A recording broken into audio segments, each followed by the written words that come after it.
24 अगस्त 1971 Oval का मैदान, test cricket, पांचवें दिन का खेल और भारतीय फैंस को अंग्रेजों को पहली बार उन्हीं की धरती पर हारता देखने का इंतजार। भारत के 2 विकेट गिर चुके थे और चाहिए थे 173 रन। अजीत वाडेकर 45 रन बनाकर क्रीज पर थे और उनका साथ दे रहे थे दिलीप सरदेसाई। दिलीप सरदेसाई भारत के वरिष्ठ पत्रकार राजदीप सरदेसाई के पिता थे। खैर, भले ही वाडेकर और सरदेसाई मैदान में डटे हुए थे, मगर खौफ था जॉन स्नो, जॉन प्राइस और रिचर्ड हटन जैसे घातक गेंदबाजों का, जो खुद की जीत सामने देखने तक गेंदबाजी करते थे, मगर खुद को हारता देख वो फेंकने लगते थे जानलेवा बाउंसर्स। अब सवाल यह है कि इस आग के दरिया को पार किया कैसे जाए। जाहिर है मैदान में बल्ला लेकर डटे रहना था, जिसकी कोशिश भारतीय खिलाड़ियों की ओर से जारी थी। सोने पर सुहागा यह हुआ कि ये गणेश चतुर्थी का दिन था। बाकी आपको पता ही है, भारत मान्यताओं का देश है, तो फैंस अंग्रेजों को हराने के लिए पास के ही चेसिंगटन चिड़ियाघर से किराए पर ले आए एक हाथी। मैदान पर फैंस के अनुसार अब भारतीय टीम पर भगवान गणेश की कृपा भी आ चुकी थी। इत्तेफाक देखिए, इस घटना के बाद भारतीय टीम ने वो कर दिखाया जो अब तक नहीं हुआ था, यानी इंग्लैंड को उन्हीं के घर में पटखनी दे दी और इंग्लैंड की धरती पर पहली बार इंग्लैंड से मैच जीत लिया, साथ ही सीरीज भी। इससे पहले हुए सीरीज के दोनों मैच ड्रॉ रहे थे, यानी 24 अगस्त 1971 की तारीख भारत के नाम से इतिहास के पन्नों में लिखी जा चुकी थी। यहां आपको यह जानना भी जरूरी है कि उस टेस्ट में एक समय ऐसा लगा था कि यह मैच भी ड्रॉ हो जाएगा। इंग्लैंड ने पहले बल्लेबाजी की थी और पहली पारी में 355 रन बनाए। भारत इसके जवाब में 284 रन ही बना सकी थी। इंग्लैंड की दूसरी पारी को स्पिनर चंद्रशेखर ने ध्वस्त कर दिया। उन्होंने 38 रन देकर 6 विकेट चटका दिए। श्रीनिवास वेंकट राघवन और बिशन बेदी से उन्हें अच्छा साथ मिला और इंग्लैंड की टीम 101 रन पर ऑल आउट हो गई। यानी भारत को चाहिए थे 173 रन, जिसे बनाकर भारत ने इतिहास रच दिया। इस ऐतिहासिक तारीख का शोर सिर्फ ओवल के मैदान में भारतीय खिलाड़ियों और फैंस के चेहरे तक सीमित नहीं था, बल्कि पूरा देश यूं झूम रहा था जैसे 200 सालों की जंजीरें इसी दिन टूटी हों। यह इंग्लैंड के लिए एक मुनादी भी थी। जिस खेल को आपने अपनी जागीर बनाया, वो खेल भविष्य में भारत के इशारों पर चलेगा, जिसका उदाहरण हमारे सामने है। आज की तारीख में क्रिकेट के सारे बड़े रिकॉर्ड्स भारत के पास हैं, इंग्लैंड के पास नहीं। सबसे अमीर बोर्ड भारतीय क्रिकेट बोर्ड का है, इंग्लैंड का नहीं। सबसे बड़ी प्रीमियर लीग आईपीएल भारत में होती है, इंग्लैंड में नहीं। नमस्कार, मेरा नाम रविशंकर है और आप देख रहे हैं खबरगांव। हम तुमसे वो छीनने आए हैं जो तुम्हें सबसे ज्यादा प्यारा है, तुम्हारा घमंड। साल 2001 में आई फिल्म लगान में भुवन का कैरेक्टर अंग्रेजों से कहता है, अंग्रेजों से क्रिकेट मैच जीतकर कई सालों तक पूरे गांव का लगान माफ करवा देता है। मगर यहां बात सिर्फ लगान माफ करवाने की नहीं थी, बल्कि जीत और हार की थी। अंग्रेजों के घमंड को मिट्टी में मिलाने की थी। फिल्म में दिखाया गया है कि भुवन की टीम ने उन अंग्रेजों को हराया था जिन्होंने हिंदुस्तान पर 200 साल तक राज किया। भारतीयों को पैरों की जूती समझा, गलती करो या ना करो चाबुक से जी भर पीटा। लगान फिल्म में दिखाए गए सीन्स को आप ब्रिटिश भारत के वक्त की स्थिति के बराबर रख सकते हैं, या यूं भी कह सकते हैं कि जितना फिल्म में दिखाया गया, जुल्म उससे कहीं ज्यादा था, क्योंकि भारत गुलाम था और ब्रिटिश साम्राज्य ताकतवर। महात्मा गांधी, चंद्रशेखर आजाद, भगत सिंह सरीखे स्वतंत्रता सेनानी अपनी अपनी तरह से अंग्रेजों को देश से भगाने का इंतजाम कर रहे थे। इन सब के बीच अंग्रेजों का मनोबल तोड़ने के लिए हमारे पास एक और जरिया था, क्रिकेट। इसकी शुरुआत हुई साल 1932 में लॉर्ड्स के मैदान पर, जब सीके नायडू की कप्तानी में भारत एक टेस्ट मैच खेलने के लिए इंग्लैंड दौरे पर गया। 25 जून से 28 जून 1932 तक खेले गए एकमात्र टेस्ट में भले ही इंग्लैंड जीत गया हो, मगर भारत ने इतना तो बता दिया था कि हम तुम्हारा घमंड तोड़ने के लिए तैयार हैं। इससे पहले भी साल 1911 की गर्मियों में भारतीय क्रिकेट टीम इंग्लैंड और ब्रिटिश द्वीपों के दौरे पर गई थी। टीम के कप्तान 19 साल के पटियाला के महाराजा भूपिंदर सिंह थे। टीम को दौरे पर खेले गए 23 में से सिर्फ 6 मैचों में जीत मिली थी। यह दौरा दरअसल 1900 के दशक में भारतीय युवाओं और ब्रिटिश अधिकारियों के बीच हिंसा के बाद सद्भाव के लिए रखा गया था। खैर, लौटते हैं उस दौर में जब इंग्लैंड क्रिकेट का राजा हुआ करता था, मगर भारतीय टीम ने भी अपने खेल से यह बताया कि वो सिर्फ खेलने नहीं, जीतने भी जाते हैं। इस दौर में भारतीय टीम के साथ साथ हर देशवासी की बस एक ही चाह हुआ करती थी, किसी भी तरह क्रिकेट में इंग्लैंड को पटक दें, भले ही एक मैच जीतें, बस किसी तरह जीत जाएं। ऐसा हुआ भी, मगर थोड़ा इंतजार करना पड़ा। मगर जब इंतजार खत्म हुआ तो भारतीय टीम अपने हर मैच को यादगार बनाती चली गई। जैसे 1952 में भारत ने इंग्लैंड को पहली बार हराया। इसे यूं भी कह सकते हैं कि टेस्ट क्रिकेट के इतिहास में भारत ने अपनी पहली जीत दर्ज की। तारीख थी 10 फरवरी 1952। चेन्नई तब मद्रास हुआ करता था, मैदान था चेपक। 6 फरवरी 1952 को इंग्लैंड के कप्तान डोनाल्ड कैर ने टॉस जीतकर पहले बल्लेबाजी का फैसला किया। पहली पारी में 121.5 ओवर खेले और 266 रन बना दिए। इंग्लैंड के लिए जैक रॉबर्टसन ने 77, डिक स्पूनर ने 66, कप्तान डोनाल्ड कैर ने 40 और टॉम ग्रेवने ने 39 रन बनाए थे। भारत की ओर से वीनू मांकड़ ने 8 विकेट लिए थे। पहली पारी में भारत ने 153 ओवरों में 457 रन बना दिए और पारी घोषित कर दी। इस पारी में भारत के लिए पॉली उमरीगर ने नाबाद 130 रन बनाए थे, जबकि 111 रन की पारी पंकज रॉय ने खेली थी। 61 रन दत्तू पाडकर ने बनाए थे। इंग्लैंड के खिलाफ पहली पारी के आधार पर भारत को 191 रन की बढ़त मिल गई थी। इसके जवाब में इंग्लैंड की दूसरी पारी 75.5 ओवर में 183 रन पर ही ढेर हो गई। इस तरह मुकाबला भारत ने पारी और 8 रन के अंतर से जीत लिया। यह टेस्ट क्रिकेट के इतिहास में भारत के लिए पहली जीत थी। इसके बाद जो सबसे यादगार मुकाबला इंग्लैंड और भारत के बीच का रहा वो 1971 का रहा, जिसके बारे में हमने आपको पहले ही बताया, जब इंग्लैंड की धरती पर ही इंग्लैंड को भारत ने पहली बार हराया था। इन सब से भी ज्यादा अगर किसी मुकाबले को याद किया जाता है तो वो दादा का स्वैग वाला मैच, जिस मुकाबले में सौरभ गांगुली ने अपनी टी शर्ट उतारकर लहरा दी थी। तारीख थी 13 जुलाई 2002, लॉर्ड्स का मैदान इंग्लैंड में। भारत और इंग्लैंड के बीच नेटवेस्ट ट्रॉफी का फाइनल अपने चरम पर था। इंग्लैंड ने पहले बल्लेबाजी करते हुए 325 रनों का बड़ा स्कोर खड़ा कर दिया। उस दौर में 300 का आंकड़ा बहुत मुश्किल से पार होता था, यानी अगर उसका पीछा करने उतरे तो मुश्किल से ही 300 के आंकड़े के पार का रन चेज होता था।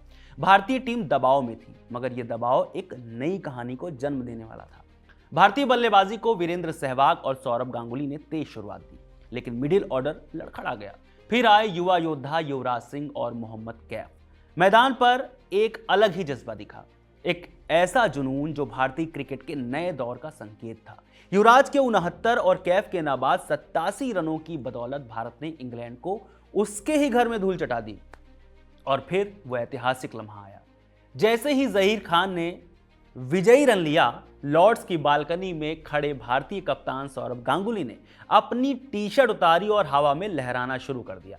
उनकी आंखों में गुस्से के साथ गर्व था। पूरे देश की मीडिया का फोकस सिर्फ सौरभ गांगुली के आक्रामक अंदाज पर था। गांगुली के जिस अंदाज को इतिहास के पन्नों में संजो लिया गया, उसके पीछे भी कहानी है। बदले की बात 2001-2 की है, जब इंग्लैंड की टीम भारत के दौरे पर आई थी। सीरीज के निर्णायक मुकाबले में आखिरी ओवर में भारत को 11 रन चाहिए थे। तब फ्लिंटॉफ ने 2 विकेट लेकर भारत के मुंह से जीत छीन ली थी। मैच इंग्लैंड के नाम करने के बाद फ्लिंटॉफ ने शर्ट उतारकर जश्न मनाया था। भारत में मिली ये हार और उसके बाद किसी विरोधी द्वारा ऐसा जश्न मनाना जख्मों पर नमक लगाने जैसा था। मगर साल 2002 में ही सौरभ गांगुली ने ईंट का जवाब पत्थर से दिया। भारत और इंग्लैंड के बीच ऐतिहासिक मैचों की फहरिस्त में 6 छक्कों वाली कहानी के बगैर सब कुछ अधूरा है। 19 सितंबर 2007 दक्षिण अफ्रीका में डरबन क्रिकेट ग्राउंड, पहला T20 वर्ल्ड कप अपने शबाब पर था। आमने सामने थे भारत और इंग्लैंड। युवराज सिंह बैटिंग कर रहे थे। गेंद थी इंग्लैंड के स्टुअर्ट ब्रॉड के हाथ में। इससे ठीक पहले इंग्लैंड के कप्तान एंड्रयू फ्लिंटॉफ ने युवराज से छींटाकशी कर दी थी, जिसके बाद युवराज को गुस्सा आ गया। उनका गुस्सा 7वें आसमान पर था। उन्होंने ठान लिया अब इसका जवाब सिर्फ बल्ले से मिलेगा, जिसके कारण फ्लिंटॉफ की गलती का खामियाजा भुगतना पड़ा ब्रॉड को। उन्होंने अपना ओवर शुरू किया। पहली गेंद लॉन्ग ऑन के ऊपर से जोरदार छक्का, दूसरी गेंद डीप स्क्वायर लेग पर गगनचुंबी छक्का, तीसरी गेंद एक्स्ट्रा कवर के ऊपर से क्लीन हिट और 6, चौथी गेंद बॉल सीधे बैकवर्ड पॉइंट के बाहर स्टैंड में और मिले पूरे 6 रन, पांचवी गेंद मिड विकेट के ऊपर से ताबड़तोड़ छक्का, छठी गेंद और आखिरी गेंद फुल टॉस, नतीजा गेंद स्टेडियम पार। युवराज ने महज 12 गेंदों में 50 रन पूरे किए, माने T20 इतिहास की सबसे तेज 50। डगआउट में धोनी मुस्कुरा रहे थे, टीम झूम रही थी और स्टुअर्ट ब्रॉड का चेहरा सफेद पड़ चुका था। दुनिया को संदेश मिल चुका था। बात करेंगे एक और यादगार दौरे की, जब भारत ने 21 साल बाद इंग्लैंड से कोई सीरीज जीती थी। कप्तान थे मिस्टर डिपेंडेबल राहुल द्रविड़। साल था 2007। इस टेस्ट सीरीज का पहला मैच लॉर्ड्स में खेला गया, जो ड्रॉ हो गया। नॉटिंघम में खेला गया दूसरा टेस्ट मैच। भारत ने इंग्लैंड को हराकर सीरीज में शानदार वापसी की। जहीर खान ने इस मैच में बेहतरीन गेंदबाजी करते हुए 9 विकेट चटकाए थे। फिर ओवल में खेला गया तीसरा और आखिरी टेस्ट मैच, जो ड्रॉ रहा था। इस मैच में भारत ने पहली पारी में 664 रनों का विशाल स्कोर खड़ा किया था। इसके जवाब में इंग्लैंड ने पहली पारी में 345 रन बनाए थे। इस टेस्ट मैच में पहली पारी के आधार पर 319 रनों की बढ़त हासिल करने के बावजूद भारत ने इंग्लैंड को फॉलो ऑन नहीं कराया। इस फैसले पर काफी सवाल भी उठे थे। ओवल टेस्ट मैच में भारत की ओर से अनिल कुंबले ने बल्ले और गेंद दोनों से बेहतरीन प्रदर्शन किया था। कुंबले ने इस टेस्ट मैच में अपने करियर का पहला शतक लगाया और कुल 5 विकेट भी लिए थे। सीरीज खत्म होने पर जहीर खान और इंग्लैंड के James Anderson man of the series चुने गए। दोनों भारत और इंग्लैंड के बीच की राइवलरी सिर्फ यादगार मैचों तक सीमित नहीं है, बल्कि दोनों के बीच मैच में हुए विवाद भी हमेशा ही चर्चा का विषय रहे। कभी कभी खेल भावना भी देखने को मिली है। कुल मिलाकर बात यह है कि दोनों टीमों के बीच कई बार यादगार चीजें इतिहास के पन्ने में दर्ज हो चुकी हैं। क्रिकेट सिर्फ बैट और बॉल का खेल नहीं, बल्कि खेल भावना का भी नाम है। और जब बात खेल भावना की हो तो महेंद्र सिंह धोनी का नाम सबसे ऊपर आता है। साल 2011 में इंग्लैंड दौरे पर ऐसा ही कुछ हुआ था, जिसने क्रिकेट की दुनिया को चौंका दिया। 31 जुलाई 2011 ट्रेंट ब्रिज टेस्ट। इंग्लैंड की पारी चल रही थी और इयान बेल शानदार बल्लेबाजी कर रहे थे। उन्होंने 137 रन बना लिए थे और लंच से ठीक पहले एक और चौका लगाया था। बेल को लगा कि गेंद बाउंड्री के बाहर चली गई है, इसलिए वो लंच ब्रेक समझकर क्रीज छोड़कर ड्रेसिंग रूम की तरफ चल पड़े। लेकिन असल में गेंद बाउंड्री पर नहीं गई थी। प्रवीण कुमार ने गेंद को अंदर फेंका और अभिनव मुकुंद ने बेल के बेल्स गिरा दिए। फील्ड अंपायर ने नियमों के मुताबिक इयान बेल को आउट दे दिया। इंग्लिश टीम और दर्शकों को झटका लगा और ड्रेसिंग रूम में बेल हैरान थे। लंच के दौरान इंग्लैंड के कप्तान एंड्रयू स्ट्रॉस और कोच एंडी फ्लावर ने धोनी और भारतीय टीम से बेल को वापस बुलाने की अपील की। पूरा स्टेडियम एक अजीब माहौल में था। क्या भारत अपने अपील पर कायम रहेगा? धोनी ने सोचा यह नियम के हिसाब से आउट था, लेकिन क्या यह सही था? आखिरकार धोनी ने एक ऐसा फैसला लिया जिसने उनकी महानता को साबित कर दिया। धोनी ने बेल को वापस बुला लिया।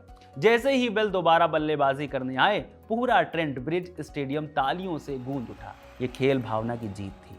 अब इस कहानी को विवाद कहिए या फिर खेल भावना, ये आप पर है। इसके बाद आइए एक ऐसी ऑन फील्ड लड़ाई पर जिस पर आज भी खूब चर्चा होती है। 10 जुलाई 2014 भारत की पहली पारी चल रही थी। लंच ब्रेक से ठीक पहले जडेजा और धोनी बल्लेबाजी कर रहे थे और गेंदबाज थे इंग्लैंड के जेम्स एंडरसन। वही एंडरसन जो अपनी स्विंग के लिए मशहूर हैं, मगर इस बार वो गेंद से नहीं बल्कि जुबान से हमला कर रहे थे। एंडरसन लगातार जडेजा को स्लेस कर रहे थे, लेकिन जडेजा भी कहां पीछे हटने वाले थे। जडेजा और एंडरसन के बीच कटाक्षों की आदान प्रदान के बाद असली ड्रामा तब शुरू हुआ जब दोनों टीमें लंच ब्रेक के दौरान पवेलियन जा रही थी। दावा किया जाता है कि एंडरसन ने जडेजा के पास जाकर उन्हें धक्का दिया और अपशब्द कहे। इस घटना के बाद भारतीय टीम भड़क गई। कप्तान महेंद्र सिंह धोनी ने एंडरसन के खिलाफ आईसीसी में शिकायत दर्ज करवाई। भारतीय टीम ने एंडरसन पर लेवल 3 ऑफेंस यानी गंभीर दुर्व्यवहार का आरोप लगाया, जिनमें उन पर मैच बैन तक लग सकता था। लेकिन इंग्लैंड ने भी पलटवार करते हुए जडेजा पर ही आरोप लगा दिए। काफी सुनवाई के बाद एंडरसन को क्लीन चिट मिल गई, जबकि जडेजा पर 50% मैच फीस का जुर्माना लगा दिया गया। इस फैसले से भारतीय टीम और फैंस नाराज थे। अब बारी थी जडेजा के जवाब देने की। जडेजा ने मैदान पर जवाब दिया। अगले टेस्ट में उन्होंने जबरदस्त अर्धशतक लगाया और अपनी सिग्नेचर तलवारबाजी सेलिब्रेशन के जरिए एंडरसन को करारा जवाब दिया। क्रिकेट में डीआरएस यानी डिसीजन रिव्यू सिस्टम को सही फैसले देने के लिए लाया गया था, सबको पता है। लेकिन जब भारत और इंग्लैंड की भिड़ंत हो तो विवाद होना तय है। 2021 में चेन्नई टेस्ट के दौरान ऐसा ही एक विवाद हुआ जिसने क्रिकेट जगत में बहस छेड़ दी। पहला टेस्ट था, इंग्लैंड की दूसरी पारी चल रही थी। कप्तान जो रूट शानदार बल्लेबाजी कर रहे थे और भारतीय गेंदबाज किसी तरह उन्हें आउट करने की कोशिश में थे। तभी वो पल आया जिसने मैच का रुख बदल दिया। रविचंद्रन अश्विन ने एक बेहतरीन गेंद डाली। जो रूट स्वीप खेलने गए लेकिन गेंद सीधा पैड पर जा लगी। पूरी भारतीय टीम ने जोरदार अपील की लेकिन मैदानी अंपायर ने नॉट आउट दिया। विराट कोहली ने तुरंत डीआरएस लिया। रिप्ले में दिखा कि गेंद पहले पैड पर लगी थी, बल्ले का कोई इन्वॉल्वमेंट नहीं था। बॉल ट्रैकर आया और यहां हुआ असली ड्रामा। बॉल ट्रैकर के मुताबिक गेंद लेग स्टंप के ऊपर से निकल रही थी, इसलिए थर्ड अंपायर ने नॉट आउट का फैसला बरकरार रखा। लेकिन यहां भारतीय टीम को भरोसा नहीं हुआ। भारतीय टीम और फैंस को लगा कि बॉल ट्रैकर में गड़बड़ी थी, क्योंकि फील्ड पर गेंद काफी नीचे लगी थी, लेकिन ट्रैकर पर ज्यादा ऊंची दिखाई गई। सोशल मीडिया पर भी बवाल मच गया। कमेंटेटर्स भी दो हिस्सों में बंट गए। कुछ ने डीआरएस को सही ठहराया तो कुछ ने कहा यह तकनीकी गड़बड़ी थी। इस फैसले के बाद इंग्लैंड ने वही टेस्ट 227 रनों से जीत लिया और भारतीय फैंस के लिए यह विवाद और भी दर्दनाक हो गया। विराट कोहली ने इस पर असंतोष जताया, लेकिन खेल भावना के तहत इसे स्वीकार भी किया। हालांकि यह घटना भारतीय क्रिकेट फैंस के लिए आज भी गहरी बहस का विषय बनी हुई है। अब आखिर में दोनों टीमों के रिकॉर्ड्स खंगालते हैं। 2023-24 में जब इंग्लैंड टेस्ट सीरीज खेलने इंडिया आई, तब तक दोनों टीमें एक दूसरे के सामने 35 सीरीज खेल चुकी हैं, जिसमें 19 बार इंग्लैंड ने सीरीज अपने नाम की है, जबकि 11 बार इंडिया ने, 5 बार सीरीज ड्रॉ रही है। इसके बाद बात वनडे क्रिकेट की। 2025 चैंपियंस ट्रॉफी से पहले इंग्लैंड ने जो वनडे सीरीज भारत में खेली, उससे पहले तक हेड टू हेड या फिर ट्राई सीरीज या फिर किसी भी आईसीसी इवेंट्स को मिलाकर दोनों टीमें 40 बार वनडे सीरीज में एक दूसरे के सामने आई हैं, जिसमें 11 बार इंग्लैंड और 16 बार भारत ने जीत हासिल की। बाकी बची सीरीज में अन्य टीमों ने जीत हासिल की है। वनडे की तरह टी20 की भी हर तरह की सीरीज को जोड़ें तो दोनों टीमें एक दूसरे के सामने 14 टी20 सीरीज में खेल चुकी हैं, जिसमें 7 बार इंडिया ने और 4 बार इंग्लैंड ने जीत हासिल की है। अगर कुछ व्यक्तिगत रिकॉर्ड्स भी देखें तो दोनों टीमों के पास सुरमाओं की कमी नहीं है। जैसे इंग्लैंड के खिलाफ सबसे ज्यादा 2535 रन भारत की ओर से सचिन तेंदुलकर ने बनाए हैं। वहीं इंडिया के खिलाफ सबसे ज्यादा 133 विकेट लिए हैं जेम्स एंडरसन ने। बात सबसे बड़ी जीत की करेंगे तो 2021 में भारत ने 317 रन चेस किए थे। वहीं इंग्लैंड ने साल 1974 में 10 विकेट से भारत को हराया था।